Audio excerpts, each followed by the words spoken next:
अस्सलाम वालेकुम students, welcome back again. मैं मोहम्मद वकास हूं, आपका केमिस्ट्री टीचर, और ये है आपका चैनल MWS केमिस्ट्री।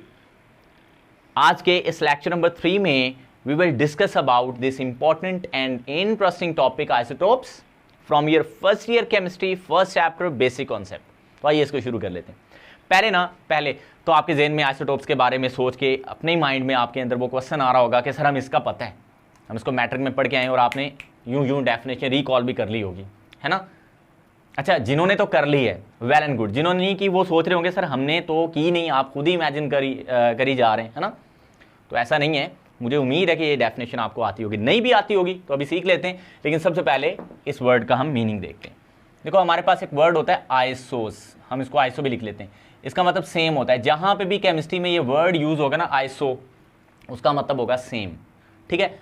एक और हमारे पास यहां पे एक वर्ड जुड़ा है टॉप्स, इसका मतलब होता है पोजीशन। हम कहते हैं ना हमने पोजीशन ली, मैंने टॉप कर ली है, तो बेसिकली पोजीशन यहां पे टॉप करने का नाम नहीं है। पोजीशन किनकी है? आइसोटोप्स की। कहां पे है? पीरियोडिक टेबल में है। तो पोजीशन उनकी पीरियोडिक टेबल में बात हो रही है। मैं इसको इलैबोरेट करता हूं पहले, बाद में हम डेफिनेशन पे आते हैं। क्लियर? अब ना बच्चों, हाइड्रोजन के जो आइसोटोप होते हैं वो 3 होते हैं, इफ यू रिमेंबर। हाइड्रोजन के 3 आइसोटोप होते हैं, हम उनको ऐसे ही लिख लेते हैं यहां पे। तीनों का एटॉमिक नंबर होता है 1 1 1 1। 4 दफा बोल दिया, चलो। तीनों का एटॉमिक नंबर 1 होता है, ठीक है। पहले का मैस नंबर होता है 1, दूसरे का मैस नंबर होता है 2, तीसरे का मैस नंबर होता है 3। अगर आपको याद हो तो हाइड्रोजन एलिमेंट अगर हम लें, हाइड्रोजन हमारे पास एक एलिमेंट है, उस एलिमेंट में आपको ना 3 तरह के एटम नजर आएंगे। अगर आप हाइड्रोजन एलिमेंट लें, उसमें बहुत सारे हाइड्रोजन एटम होंगे। उस हाइड्रोजन एलिमेंट में जिसमें बहुत सारे हाइड्रोजन के एटम्स होंगे, तो उसमें जो सारे हाइड्रोजन एटम है ना वो एक जैसे नहीं होंगे। एक लिहाज से एक जैसे होंगे, एक लिहाज से मुख्तलिफ होंगे। उनके एटॉमिक नंबर जो हैं वो सेम आ रहे हैं, लेकिन उनके मैस नंबर सेम नहीं आ रहे। लेकिन बात तो मैं ये वाली कर रहा हूँ, डेफिनेशन तो अभी मैं आना नहीं चाह रहा था। बात बच्चों ये है कि क्या मुझे आप सब बताओ, क्या आप जो पीरियोडिक टेबल अभी खोल के भी देख लें भले, तो जो पीरियोडिक टेबल आप देख रहे हो, क्या आप उसमें हाइड्रोजन को 3 दफा लिखा हुआ देख रहे हो? नहीं ना। हाँ, यही इस बात का मीनिंग था, सेम पोजीशन। यानी आइसोटोप तो 3 हैं, इस तरह और भी एलिमेंट्स के इससे भी ज्यादा होते हैं, इससे कम भी हो सकते हैं, लेकिन तीनों की पोजीशन पीरियोडिक टेबल में एक ही है, और वो पोजीशन 1 है, क्योंकि वो किस पे बेस करती है? एटॉमिक नंबर के ऊपर। तो पहले हम डेफिनेशन लिख लेते हैं आइसोटोप की, बाकी बातें मजीद हम करते हैं साथ साथ। एटम्स, ये एटम्स ही है ना, 3 एटम्स हैं।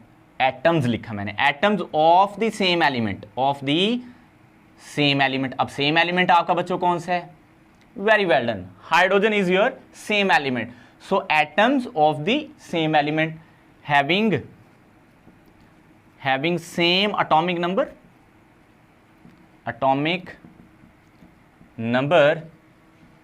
but different, क्या चीज है डिफरेंट? Yes, mess numbers.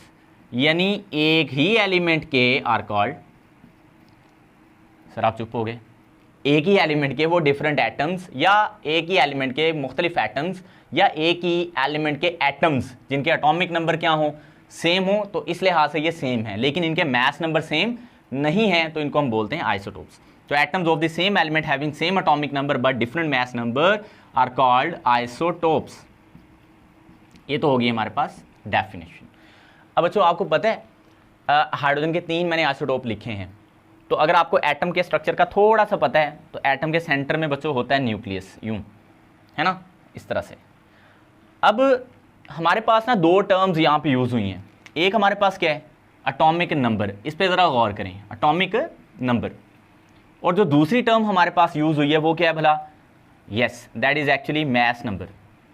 तो इन दोनों टर्म्स को हम पहले समझते हैं कि ये होते क्या हैं। देखो, जो हमारे पास एटॉमिक नंबर है ना, मैं यहां पे लिख देता हूं atomic number basically proton number होता है। इसको ना हम Z से रिप्रेजेंट करते हैं। That is actually equal to proton number कह लो, या सिंपली प्रोटॉन। जितने किसी एटम के अंदर प्रोटॉन होते हैं ना, न्यूक्लियस के अंदर होते हैं प्रोटॉन, ये भी याद रहे, उसका एटॉमिक नंबर होता है, ठीक है। ये बात समझ आई। और इसको जी से रिप्रेजेंट करते हैं और इसको यूं नीचे करके लिखते हैं एटम के इस तरह। अब मुझे बताओ, अगर मैं कहूँ ये भी हाइड्रोजन का एटम है, ये भी हाइड्रोजन का एटम है, ये भी हाइड्रोजन का एटम है, तो बताओ प्रोटॉन कितने कितने होंगे तीनों में? कैसे पता चला एक एक होगा? सर हमने तो बताया ही नहीं। आपने बताया है इसमें भी एक प्रोटॉन, इसमें भी एक, इसमें भी एक। कैसे पता चला? एटॉमिक नंबर, क्योंकि अभी मैंने बताया एटॉमिक नंबर ही तो प्रोटॉन नंबर होता है। तो इसका मतलब इसमें प्रोटॉन हुआ एक न्यूक्लियस के अंदर, इसमें प्रोटॉन एक। प्रोटॉन को पी से रिप्रेजेंट कर देते हैं और प्रोटॉन पे पॉजिटिव चार्ज होता है, ये भी आपको याद रहे, ठीक है। अच्छा, एक बात और, हमने पढ़ा एटम न्यूट्रल होता है। आयन की बात नहीं कर रहा, एटम की बात कर रहा हूं। एटम क्यों न्यूट्रल होता है? क्योंकि उसमें जितना पॉजिटिव चार्ज होता है उतना नेगेटिव चार्ज होता है। तो अगर प्रोटॉन पे पॉजिटिव चार्ज है और एक प्रोटॉन है, तो फिर इसका मतलब इसको न्यूट्रल रखने के लिए इसमें इलेक्ट्रॉन भी एक होना चाहिए जिसपे उतना ही नेगेटिव चार्ज होगा जितना पॉजिटिव प्रोटॉन पे होगा।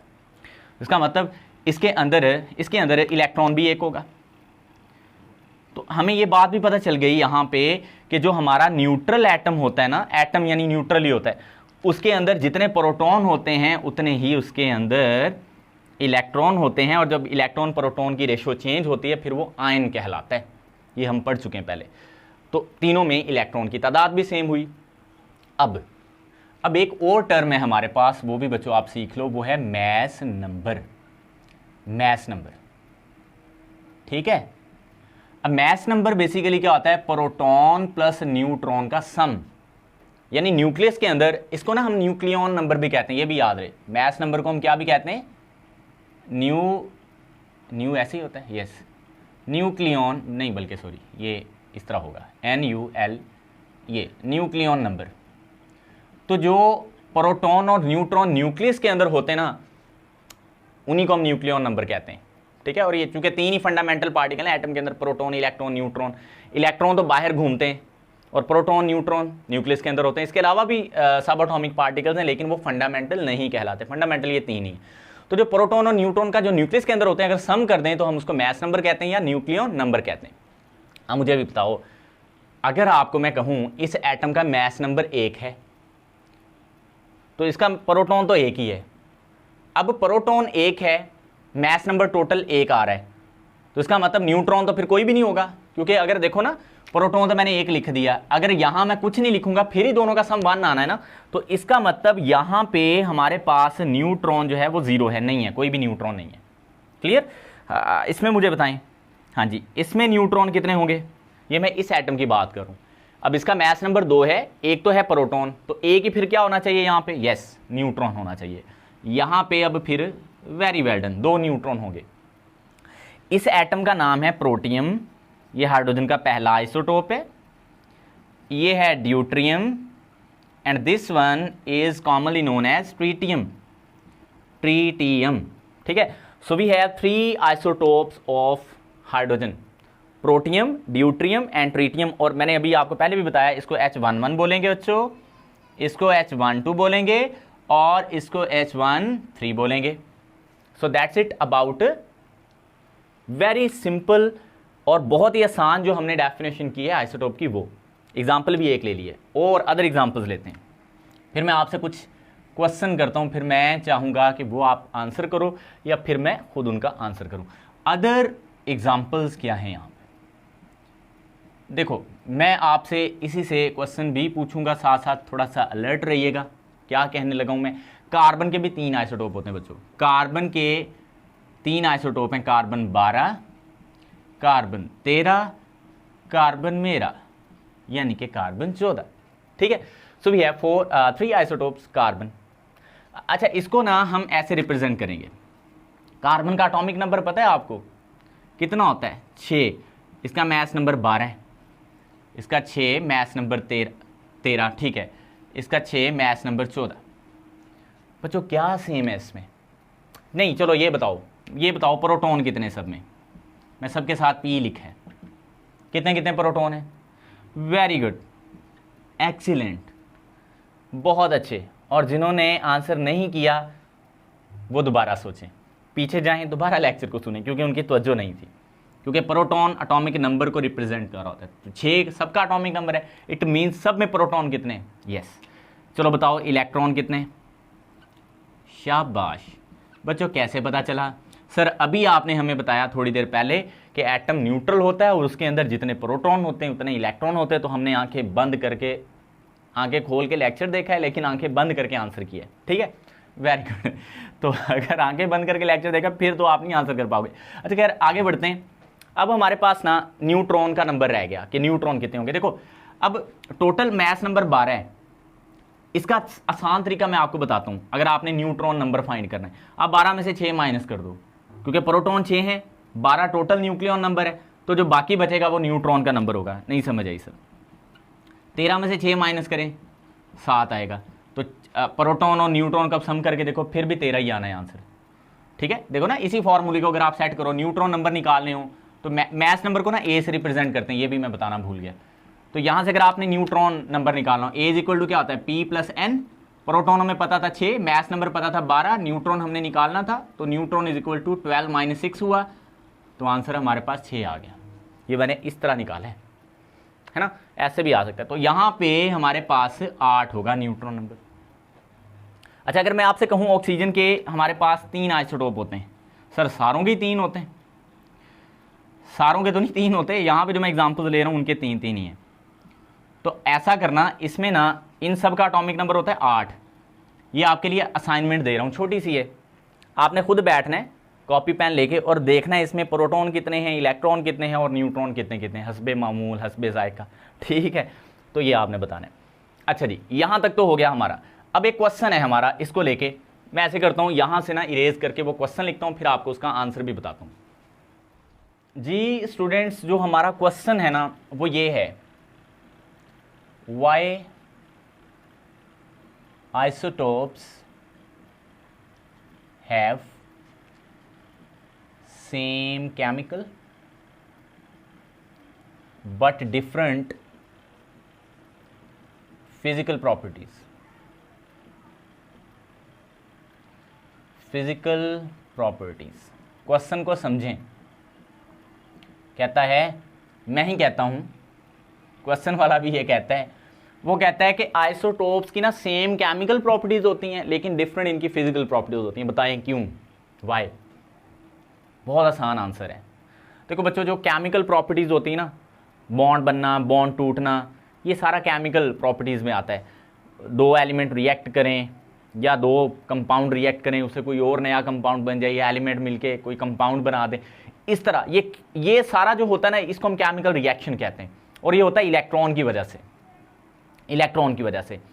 और जो केमिकल प्रॉपर्टीज हैं, हम पीरियोडिक टेबल में देखते हैं पोजीशन को देख के हम डिसाइड करते हैं कि किसी एलिमेंट की केमिकल प्रॉपर्टीज होगी कैसी। तो चूंकि आइसोटोप्स की पोजीशन सबकी एक ही जैसी हो, मतलब मैं अगर आपको बोलूं हाइड्रोजन के 3 आइसोटोप हैं तो उन सबकी पोजीशन तो एक ही है, तो केमिकल प्रॉपर्टीज हम किसको देख के लिख रहे होते हैं basically? Yes, position of the element in the periodic table. तो इसका मतलब एक तो एलिमेंट्स की पोजीशन जो है वो पीरियोडिक टेबल में सेम है, इसलिए केमिकल प्रॉपर्टीज क्या हुई, सेम। दूसरी बात जो सबसे इंपॉर्टेंट है कि इलेक्ट्रॉन की तादाद क्या है, सेम आइसोटोप्स के अंदर। पोजीशन क्यों सेम है? क्योंकि प्रोटॉन नंबर सेम है। केमिकल अब प्रॉपर्टीज क्यों सेम होंगी? क्योंकि इलेक्ट्रॉन की तादाद सेम है, क्योंकि अगर प्रोटॉन सेम होंगे तो ऑब्वियसली इलेक्ट्रॉन भी फिर सेम होंगे सारे आइसोटोप्स में। तो असल कहानी इलेक्ट्रॉन की है। तो आप इसके आंसर में ये लिखोगे आइसोटोप्स, ये आंसर मैं बताने लगा हूं, ठीक है, सारे नोट कर लेना आप लोग। Isotopes have same proton number, so they have same position in periodic table. In periodic table, पहले तो ये चीज मैंने क्लियर कर दी कि इनकी periodic टेबल में पोजीशन सेम होती है। एज चूंकि प्रोटॉन नंबर सेम है, पोजीशन सेम आ गई, तो इट मीन्स कि इनके इलेक्ट्रॉन भी सेम है। एज केमिकल प्रॉपर्टीज, पूरी बात करूंगा, as chemical properties depends upon electrons, depends upon electrons and isotopes have same number of electrons, so they have same chemical properties, same chemical properties. तो बच्चों isotopes की जो chemical properties होती हैं पता चल गया क्यों सेम होती हैं? Because isotope have same proton number, so they have same position in the periodic table. As chemical properties depends upon electrons, so isotope have same chemical number of electron हैं। हाँ ठीक है, और सेम नंबर ऑफ इलेक्ट्रॉन होते हैं, तो लिहाजा chemical property same होगी। ये पैराग्राफ अब आपको सारों को समझ आ जाना चाहिए। अब ना हम फिजिकल प्रॉपर्टीज की बात करते हैं, और यहाँ हम आते हैं फिजिकल प्रॉपर्टीज पे। अब फिजिकल प्रॉपर्टीज होती हैं लाइक मैं आपको कहूँ किसी एटम की फिजिकल प्रॉपर्टी उसका वेट हो सकता है, उसका कलर हो सकता है, उसकी स्मेल हो सकती है, उसका हैवी या उसका लाइटर होना हो सकता है ना। समझ आ गई बात? तो ये इस तरह की प्रॉपर्टीज हम क्या बोलते हैं? Physical properties. और याद रहे फिजिकल प्रॉपर्टीज न्यूट्रॉन डिपेंडेंट होती हैं, क्योंकि न्यूट्रॉन का वेट होता है ना, थोड़ा होता है लेकिन होता है बच्चों। तो जब न्यूट्रॉन चेंज होंगे, मैस में चेंज आएगा, मैस में चेंज आएगा तो ऑब्वियसली ये एक फिजिकल प्रॉपर्टी है, तो फिजिकल प्रॉपर्टीज बदल जाएंगी, टेस्ट भी चेंज हो जाएगा, है ना, और भी चीज़ें, कलर भी चेंज हो सकते हैं। तो लिहाजा क्या होता है, जो आइसोटोप्स होते हैं ना, आइसोटोप्स इनकी फिजिकल प्रॉपर्टीज होती हैं different, because they have different number of neutrons. मैं लिख देता हूं, as isotopes have different number of neutrons in their nuclei, different nucleus की प्लूरल यानी जमा फॉर्म होती है nuclei, as isotopes have different number of neutrons in their nuclei, so and physical properties depends upon neutrons, and physical properties depends upon neutrons, neutron, neutral से neutrons, so they have different physical properties, I hope you got this point। ये मैंने ना क्यों लिखा, हालांकि मैं आपको कहता ये ना शॉर्ट क्वेश्चन आता है पेपर में, बहुत इंपॉर्टेंट है, बार बार आता है, इसमें आप एग्जांपल जो सी मर्जी दे देना, हाइड्रोजन वाली, प्रोटियम, ड्यूटेरियम, ट्रिटियम वाली दे देना कि तीनों की केमिकल प्रॉपर्टी सेम होती है लेकिन फिजिकल प्रॉपर्टी सेम नहीं होती। जैसे मैं आपको इसी में एक एग्जांपल दूं, अगर हम देखो नॉर्मल वाटर की बात करें और हैवी वाटर की, अगर आपने ये टर्म कभी सुनी है तो देखो H2O ये है नॉर्मल वाटर, ठीक है, जिसको हम वाटर कहते हैं, और अगर हम लिखें ना D2O इसको हम कहते हैं हैवी वाटर। अब ये हैवी वाटर क्यों है? अब देखो दोनों की केमिकल प्रॉपर्टीज में फर्क नहीं है, कहां पे फर्क है? फिजिकल प्रॉपर्टीज में। केमिकल प्रॉपर्टीज में इतना खास फर्क नहीं है, कहां पे फर्क है? केमिकल प्रॉपर्टी फिजिकल प्रॉपर्टीज में। कैसे फर्क है मैं आपको बताता हूं। देखो अगर आप गौर से यहां पे देखें तो ये जो हमारा वाटर है इसका मॉलिक्यूलर वेट है 18 ग्राम्स पर मोल, क्योंकि हाइड्रोजन एक का मॉलिक्यूलर वेट एक होता है, दो का दो होगा, तो 16 ऑक्सीजन का तो टोटल 18 बनेगा। लेकिन यहाँ पे ड्यूट्रियम सेकंड वाला आइसोटोप है हाइड्रोजन का, जिसका मॉलिक्यूलर वेट 2 होता है, तो ये 2 हैं तादाद में, इनका 4 हो जाएगा 16, तो इसका 20 ग्राम पर मोल बनेगा। तो आप देख सकते हो यहाँ पे क्या हो रहा है, मॉलिक्यूलर वेट का फर्क आ रहा है। तो लिहाजा ये है वाटर ही, लेकिन दोनों की फिजिकल प्रॉपर्टीज में फर्क है। ये पीने के काबिल नहीं है, ये वजन में भारी होगा, डेंसिटी में ज़्यादा होगा, लेकिन ये वाला जो वाटर है ये हल्का होता है, लाइट होता है, नॉर्मल जो वाटर की बात करते हैं। So that's it about isotopes. अब जो लेक्चर का बकिया हिस्सा है ना, उसमें हम बात करते हैं रिलेटिव अबंडेंस ऑफ आइसोटोप्स की, और उसमें से मारूजी के क्वेश्चन नॉर्मली पूछे जाते हैं, ठीक है, और अगर पूछे तो डेफिनेशन पूछ सकता है रिलेटिव अबंडेंस ऑफ आइसोटोप्स की। लेकिन ये जो रिलेटिव अबंडेंस ऑफ आइसोटोप है ये बड़ा अहम है समझने के लिए, क्योंकि आगे जो हमारा टॉपिक मैस स्पेक्ट्रोमीट्री आ रहा है उससे पहले हमें रिलेटिव अबंडेंस ऑफ आइसोटोप का कॉन्सेप्ट बिल्कुल क्लियर होना चाहिए। अगर ये नहीं क्लियर होगा तो मैस स्पेक्ट्रोमीट्री उतना क्लियरली हमें समझ नहीं आएगा। तो आइए हम रिलेटिव अबंडेंस ऑफ आइसोटोप को देख लेते हैं। जी students, relative abundance of isotope, पहले तो मैंने इसकी डेफिनेशन बताता हूं, फिर बताता हूं इसको एक और भी नाम हम देते हैं, ठीक है। तो डेफिनेशन लिख लेते हैं, the percentage of N isotope in an element is called its relative और नेचुरल abundance, ठीक है। ये मैंने इसको और भी तरह से डिफाइन किया जा सकता है। मैंने देखो क्या लिखा, आपके पास ना एक एलिमेंट है, लेट्स सपोज, मैं इसको एक्सप्लेन कर देता, लेट्स सपोज आपके पास एलिमेंट है neon, neon is your element. अच्छा, ये जो मैं एलिमेंट ले रहा हूँ ना नियॉन, ये हम बार बार हमारी एग्जाम्पल में यूज करेंगे, इसको आपने यहां पे ही अच्छे से याद कर लेना है। तो नियॉन के ना बच्चों 3 आइसोटोप होते हैं सर, फिर 3, यस, तो नियॉन के भी 3 नेचुरली अकरिंग आइसोटोप्स हैं। तो आपने ना नियॉन का सैंपल लिया, एक 20 वाला है, एक 21 वाला है और एक 22 वाला है। तो ये नहीं होगा कि तीनों बराबर परसेंटेज में होंगे सैंपल के अंदर, ऐसा कभी नहीं होता। कुछ आइसोटोप होते हैं जो ज्यादा अबंडेंट का मतलब होता है बहुतात, अक्सरियत। तो कुछ जो होते हैं आइसोटोप ज़्यादा अबंडेंट होते हैं, जैसे ये जो है ना, ये 90.92% होता है सैंपल में, और ये सिर्फ 0.26% होता है, और ये तकरीबन 8.82% या 86% राउंड अबाउट दिस। तो ये हमारे पास होता है। अब इसको कैसे समझना है, आपने एलिमेंट लिया नियॉन, लेट्स सपोज मैंने आपको ना नियॉन सिलेंडर में गैस होती दे दी, और मैंने ना इसके गिन के 100 एटम डाले। इमेजिन करें, वैसे 100 एटम गिने नहीं जा सकते, ठीक है, मैंने डाल दिए। अब आपको मैंने सैंपल दिया, उसमें 100 एटम नियॉन के थे, एलिमेंट से निकाल के मैंने 100 एटम दे दिए, उसमें से 100 एटम उसमें डाल दिए सैंपल के अंदर। आप उन 100 एटम्स में देखोगे तकरीबन 91 एटम, क्योंकि 90.92 का मतलब तकरीबन 91% बनता है, 91 एटम जो होंगे 100 में से, उनका मैस नंबर 20 होगा। और एक भी एटम आपको शायद ना मिले जिसका 21 हो, क्योंकि इसकी परसेंटेज एक भी नहीं बनती, और तकरीबन 9 के बराबर ही होंगे। यानी अगर 400 एटम्स होंगे तो उसमें जाके तकरीबन एक एटम 21 वाला मैस नंबर वाला आपको मिल जाएगा। सो ये होता है बहुत ही आसान भाषा में, बहुत ही आसान लैंग्वेज में, किसका मतलब भला, यस, रिलेटिव अबंडेंस या नेचुरल अबंडेंस ऑफ आइसोटोप का।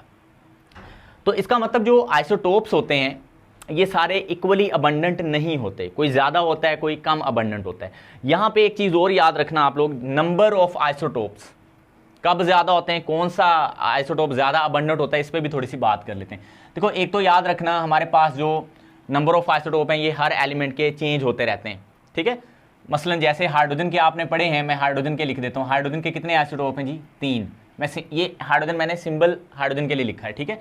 ऑक्सीजन के आपने पढ़े, चलो पहले कार्बन तरतीब से चले जाते हैं। कार्बन के हमारे पास थे कितने, 3, है ना। ऑक्सीजन के भी कितने थे, 3 ही थे। अभी हमने नियॉन के भी देखे, कितने हैं, शाबाश लिखते जाएं, नियॉन के 3। निकल जो होती है इसके 5 होते हैं नेचुरली अकरिंग आइसोटोप्स। ये मैं आइसोटोप्स की तादाद बात कर रहा हूँ, ठीक है। अबंडेंस इनका आपस में फ़र्क भी हो सकता है। इसी तरह कैल्शियम के 6 होते हैं, ठीक है। कैडमियम के 9 होते हैं, सी डी को हम कैडमियम कहते हैं, 9। टिन के 11 होते हैं। और इसके अलावा कुछ एलिमेंट्स ऐसे भी हैं जिनका आइसोटोप एक ही होता है, उनका एक से ज़्यादा आइसोटोप होता नहीं, यानी वो खुद एलिमेंट ही एक ही एटम पे मुश्तमिल होता है, एक ही तरह के एटम पे, यानी उनके मैस नंबर का कोई डिफरेंस नहीं होता।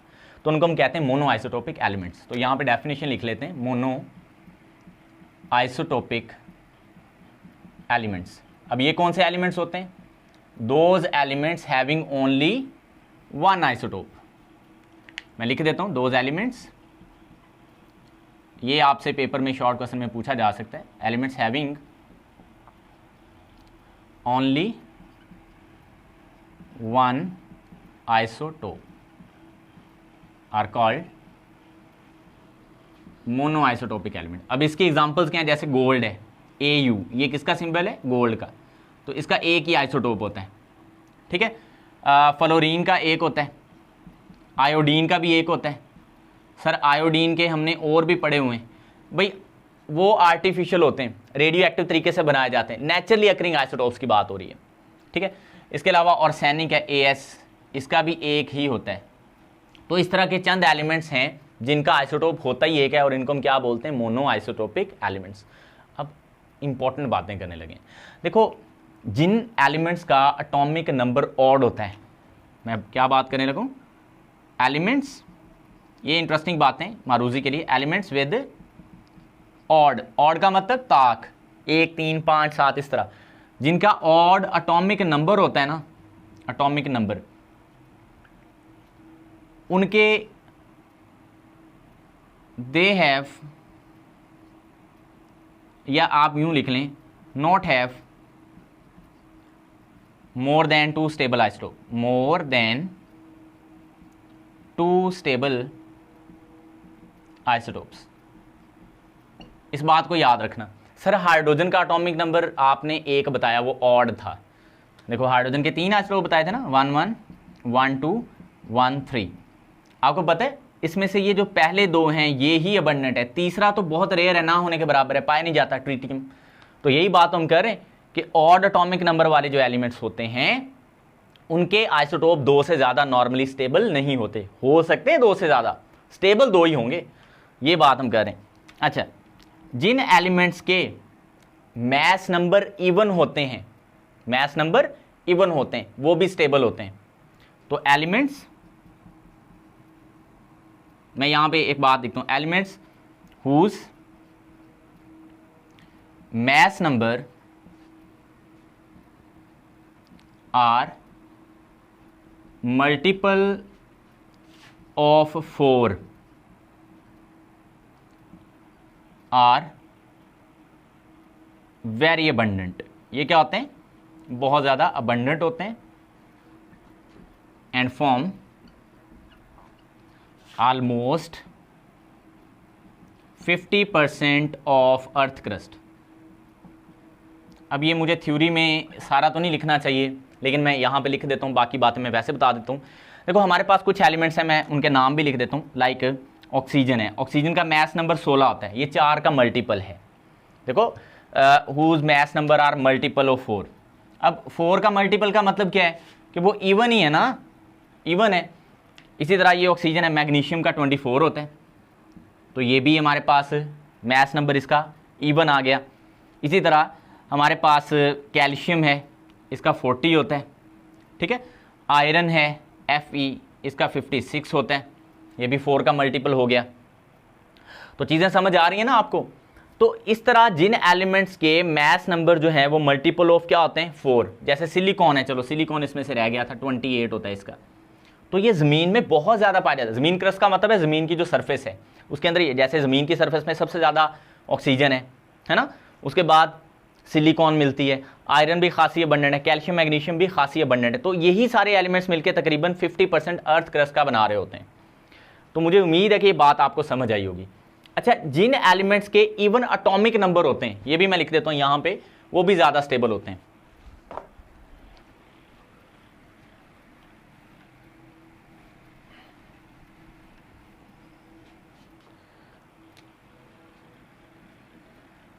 जी यहां पे लिख देता हूं elements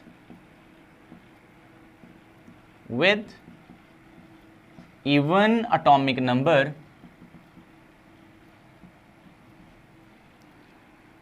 are having more than 2 stable isotope, more than 2 stable isotopes. देखो पीछे जो हमने बात की है, अगर आप गौर करें, यहाँ एलिमेंट्स वो थे जिनके एटॉमिक नंबर ऑड थे, तो इनके 2 से ज़्यादा स्टेबल आइसोटोप नहीं थे।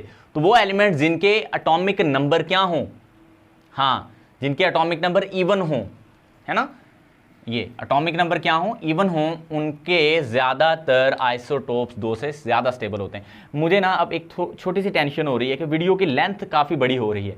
आप सोच रहे होंगे कि छोटा सा टॉपिक था सर, इतना लंबा कर दिया। मैं चाह रहा हूँ कि बेसिक जो कॉन्सेप्ट्स हैं ना आपके, ये अच्छे से क्लियर हों चैप्टर 1 के, फिर हम थोड़ी सी आगे स्पीड पकड़ेंगे, ठीक है। तो इसलिए परेशान नहीं होना, आप इसको समझो। नेचुरली जो अकरिंग आइसोटोप्स है ना वो टोटल हैं 280। इनमें से 40 जो हैं वो रेडियो एक्टिव हैं, 40 आर रेडियो एक्टिव।